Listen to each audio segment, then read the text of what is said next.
دیکھنے میں چھوٹا اور ایک قلعے کی مانند دکھائی دینے والا جزیرہ جو کہ ہاشیما اور بیٹل شپ آئلینڈ کے نام سے مشہور ہے، ناگاساکی سے 15 کلومیٹر کے فاصلے پر واقع اس جزیرے پر سمندری دیوار بنائی گئی ہے اور سب عمارتیں ایک دوسرے سے بہت ہی قریب بنائی گئی ہیں تاکہ کم جگہ میں زیادہ لوگوں کو آباد کیا جا سکے۔ مگر پچھلے 50 سالوں سے یہ جزیرہ مکمل طور پر ویران ہے اور اس میں کوئی ایک بھی انسان نہیں رہتا۔ ہاشیما جزیرہ 1887 سے لے کر 1974 تک آباد رہا، وہ بھی اس لیے کیونکہ اس جزیرے میں کوئلے کے بہت بڑے ذخائر موجود تھے اور کوئلے کی کان میں ہر روز ہزاروں کارکن کام کرتے تھے، جن میں سے زیادہ تر کا تعلق کوریا سے تھا،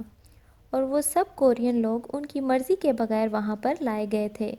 اور چونکہ جزیرے کا رقبہ کم اور کام کرنے والے لوگوں کی تعداد زیادہ ہونے کی صورت میں ان لوگوں کے لیے 10-10 منزلہ عمارتیں تعمیر کی گئیں، جن میں اسکول، ریسٹورنٹ اور گیمنگ ہاؤس بھی بنائے گئے۔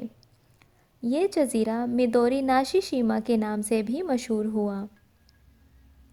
1941 تک یہ جزیرہ جو کہ 1 مربع کلومیٹر رقبہ پر محیط تھا، سالانہ 4 لاکھ ٹن کوئلہ پیدا کرنے لگا اور جاپان کی انڈسٹری میں اہم کردار ادا کرنے لگا۔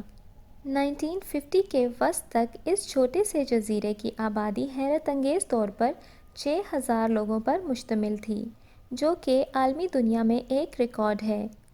اور اس جزیرے پر سبزہ نام کی کوئی چیز نہیں تھی کیونکہ ساری جگہ عمارتوں کے لیے استعمال ہو چکی تھی۔ وقت کے ساتھ ساتھ کوئلے کی کان کی لمبائی اور چوڑائی زیادہ ہوتی گئی اور یہ سمندر کی تہہ تک پہنچ گئی۔ آخر کار وہ دن آ گیا جب کوئلے کے تمام ذخائر ختم ہو گئے اور سب لوگ اس جزیرے کو چھوڑ کر چلے گئے۔